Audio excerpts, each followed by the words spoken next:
So take me down underground or take me down below. Oil up the buggy, for it's time to shoot some coal. When your family gets hungry, you'll do anything for work. Carved out a living in Pennsylvania.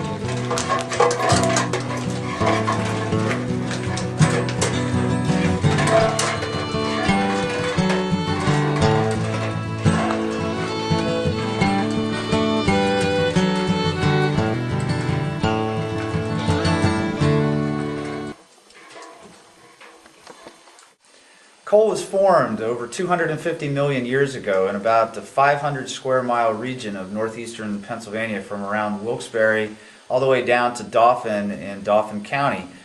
The purpose of our video is to explore three distinct eras of Pennsylvania anthracite mining. Those eras would be from 1790 to 1890, from around 1890 then to 1930, and then from 1930 to the present day.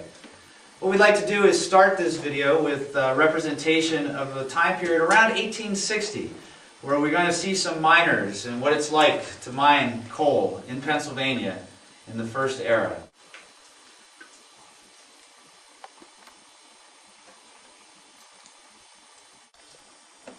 So now here we are at the face.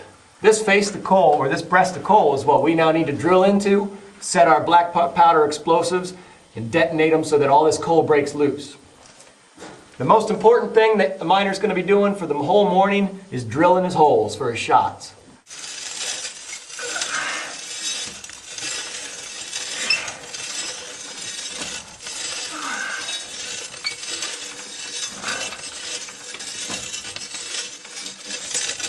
All right. Now, most of a miner's day was spent just drilling into the coal so that we could set our explosives and break the coal loose. This is going to be several hours of my morning just drilling for my shots.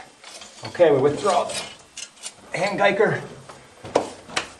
Now, we're going to be setting our black powder explosives into these holes. Miners were required to pay for their own black powder. My wife's often the one that makes up these shots for me. It's wax paper wrapped around a black powder charge. Will you get me my tampon bar? I'm going to put my black powder up into the hole. I'm going to take my copper-tipped tampon bar or a wooden tampon bar, and I'm going to pack it up in that hole. And then I'm going to be taking fistfuls of dirt and clay off the mine floor and pack it up in that hole. Jim, will you get me my needle? Now, I'm going to insert my needle all the way to the back of the hole before I've tamped it the whole way shut. And I'm going to puncture my explosive so that a little bit of black powder is going to leak out of there. And I'm going to put some more clay and dirt up in the hole and tamp it shut. And I'm going to keep doing that until my hole is totally packed shut the whole way out. And the reason I'm doing that, when I detonate this explosive, I don't want the explosion to just shoot out of the hole. I want the explosion to be trapped and to break the coal loose. Once my hole's totally packed, I'm going to carefully withdraw the needle.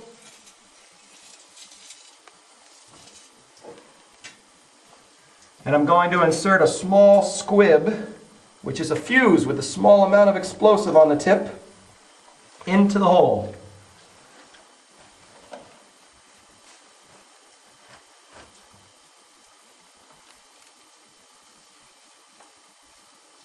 Now, I'm not ready to detonate yet. I have to warn all the other miners down in the pit with me that I'm about to set off my black powder. Fire in the hole! Fire in the hole! Fire in the hole! Jim, you ready?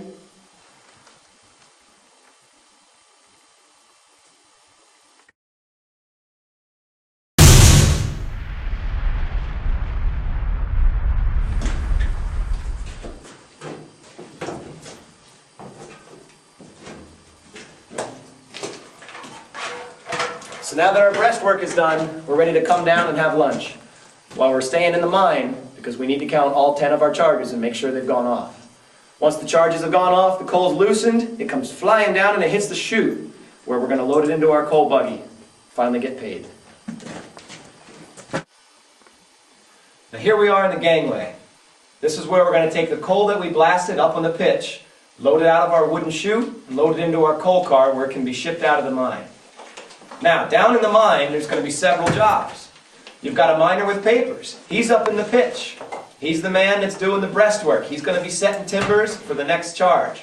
Now, down in the gangway, you're going to have some laborers. You're going to have miners' helpers loading the mine car. You're going to have mule boys. You're going to have spraggers. There's a whole series of jobs that could have been found down in the gangway. Now, you as the miner, you only get paid for the coal you produce. So down here in the gangway, you want to make sure that your 4-ton coal car has 4 tons of coal, not slate. For when your coal gets to the surface, they're going to know it's your coal because you put your individual ID tag on the front of your coal car, hooked it on the front. When that gets to the surface, they're going to inspect your coal car. If it's got too much slate in it, they're going to dock you half pay. Now, if it's a good load of coal, you're going to get 10 cents a ton. On a good day, you get out 10 tons. 10 cents a day, or 10 cents a ton at 10 tons a day, you're looking at about $1 a day for 6 days of work. Now, if you put slate in there, and they catch it, you're going to come payday and hold out your hand expecting $6, and you're going to get $3. Now, don't you go complaining. If you get complaining, you're going to be fired and blacklisted. Any miner that's blacklisted is not going to get work at any other colliery in the coal region. So let's quit talking and make some money. Going to load the coal out of the chute, load up the loose coal in the gangway.